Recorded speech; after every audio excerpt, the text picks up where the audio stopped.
ఆనాడు చంద్రబాబు అరెస్టు సందర్భంగా అనేక నిరసన కార్యక్రమాలు రాష్ట్ర వ్యాప్తంగా జరిగాయి. దీనిలో భాగంగా విజయనగరం పార్లమెంటుకు చెందిన ఎచ్చెర్ల నియోజకవర్గానికి చెందిన టీడీపీ కార్యకర్తలు 6 సైకిళ్ల ద్వారా కుప్పానికి వెళ్లాలని చెప్పి ఒక కార్యక్రమం చేపట్టారు. దీనిలో భాగంగా వీరంతా కూడా పొంగనూరు నియోజకవర్గానికి చేరుకున్న సమయంలో ఆనాడు వీరిపై అమానవీయ ఘటనలు కూడా జరిగాయి. ఆనాడు టీడీపీ కార్యకర్తల బట్టలు కూడా ఇప్పించిన పరిస్థితి కనిపిస్తుంది. వారి టీషర్ట్లు కూడా ఇప్పించారు. వారంతా కూడా ఈ రోజు మరలా సగర్వంగా ఏదైతే ఎక్కడైతే ఆ రోజు పాదయాత్రను ఆపారో ఆ పొంగనూరు నుంచే మరలా సైకిళ్ల ద్వారా ఈ 6 కూడా విజయనగరం జిల్లా పార్లమెంటుకు చెందిన వారంతా కూడా ఈ రోజు చంద్రబాబును కలవడానికి ఇక్కడికి వచ్చారు. వారితో మాట్లాడడం ఎలా అనిపించిందంటే ఆ రోజు అసలు ఏం జరిగింది? ఆ రోజు చాలా అవమానం మాకు ఇదైనాం సార్. ఎందుకంటే రాష్ట్రం అంతా చంద్రబాబు నాయుడు గారు కడిగిన ముత్యంలాగా బయటికి రావాలని మేము సైకిల్ యాత్ర సంకల్పం చేసుకున్నాం. గాంధీ జయంతి రోజు నాడు సైకిల్ యాత్ర ప్రారంభించి ఇక్కడికి కడప ఇప్పుడు చిత్తూరు జిల్లా పొంగనూరుకు వచ్చేసరికి 19వ రోజు అయిందండి. 19వ రోజు అయితే అదే రోజునే మేము టీ తాగుతూ వస్తూ సార్ ఆయన చాలా మమ్మల్ని ఇబ్బందికి గురి చేశారండి. చాలా ఇబ్బంది పెట్టారు. దాని ఫలితమే వాళ్ళకి ఈ కష్టం అనుకండి. ఈరోజు ఏంటంటే వైఎస్ఆర్ పార్టీ భూస్థాపితం అయిపోవడానికి కారణం అటువంటి అరాచకాల వల్ల, అటువంటి ఇప్పుడు దుర్వినియోగం వల్ల, రాక్షస పాలన వల్ల ఆ అధికారం పోయి మళ్ళీ తెలుగుదేశం పార్టీ రావడం జరిగిందండి.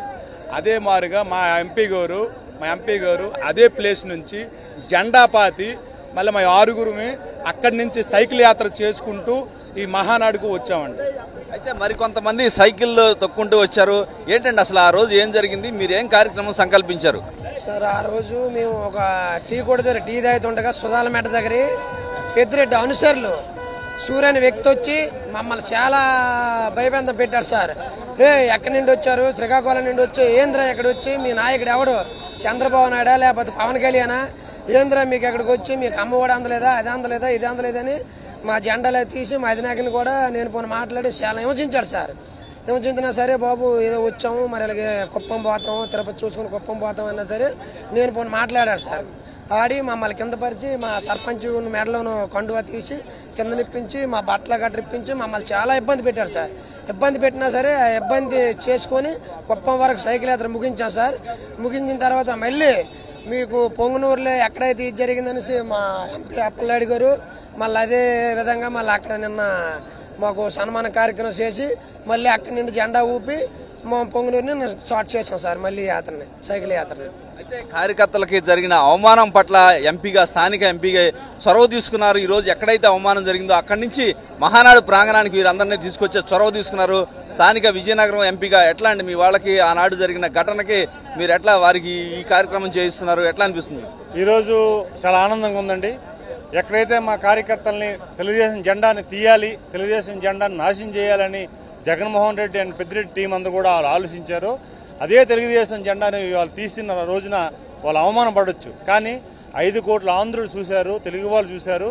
వాళ్ళందరూ కూడా వీళ్ళకి గుణపాఠం చెప్పాలని మన ఎన్డీఏ కూటమికి ఫలితాలు ఇచ్చి ఈరోజు వాళ్ళకి మేము కొన్ని విషయాలు మాట్లాడకూడదు, వాళ్ళకి ఏ రకంగా అవమానం చేశారో వైకాపా నాయకులకి మనం చూసినా ఉన్నా. ఈరోజు వాళ్ళు అవమానం పొందొచ్చు. కానీ తెలుగుదేశం పార్టీ అధికారంలో రావడానికి, ఎన్డీఏ కూటమి అధికారంలో రావడానికి ఇలాంటి కార్యకర్తలు శ్రమ ఫలితం వాళ్ళ ఆలోచనలే ఈరోజు అయ్యే.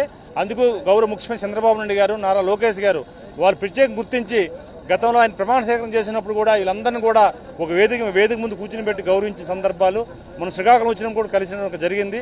లోకేష్ గారు స్వయంగా ఫోన్ చేసి వాళ్ళకి అభినందనలు తెలిపారు. ఈ రోజు వాళ్ళిద్దరు కూడా మహానాడులో కలుస్తామని చెప్పి చెప్పడంతో వాళ్ళు అక్కడి నుంచే మళ్ళీ స్టార్ట్ అయ్యి ఈరోజు వచ్చి సైకిల్ తొక్క దాదాపు 200 కిలోమీటర్లు వాళ్ళు వచ్చారు. చాలా ఆనందంగా ఉంది. ఒకటే చెప్తున్న వైకాపా నాయకులకి, జగన్మోహన్ రెడ్డి టీంకి, తెలుగుదేశం జెండాని మీరు తీయాలని ఆలోచిస్తే మీ జెండాని ప్రజలు పీకారు, భవిష్యత్తులో కూడా అదే మీకు వస్తుందని తెలియజేసుకుంటారు. వీరిపై ఎవరైతే అవమానంగాని గురి చేశారో కొంతమంది నేతలు, వారిపై చర్యలు ఏమైనా తీసుకున్నారా? అవసరం లేదండి. మేమేమంటున్నామంటే ప్రజలు ఆల్రెడీ తీసుకున్నారు చర్యలు. వాళ్ళు బంగాళాఖాతం కల్పించారు పూర్తిగా వాళ్ళ పార్టీని. దానికి మాకు ప్రత్యక్షంగా ఆ రోజు అవమానం వాళ్ళు చేయొచ్చు మా కార్యకర్తలకి. వాళ్ళు కూడా అదే స్ఫూర్తితో మాకు ఏంటంటే చర్యకి ప్రతిచర్య కాదండి. ఇక్కడ ఏంటంటే ప్రజలకి మేము ఇచ్చాం, మేము చేసాం, ఇది కరెక్ట్ ప్రత్యక్షంగా వాళ్ళు చూశారు, వీడియోలు రిలీజ్ అయ్యాయి, చూశారు, అవమానం చేశారు. అదే ప్రజలు వాళ్ళు ఇలాంటి వ్యక్తుల్ని అవమానం చేశారు కనుక వాళ్ళ సంగతి మేము చూసుకుంటాను, ఓటు ద్వారా బుద్ధి చెప్పి వాళ్ళు బంగాళాఖాతం గెలిపారు పార్టీని. అదే మాకు చాలు, అంతే.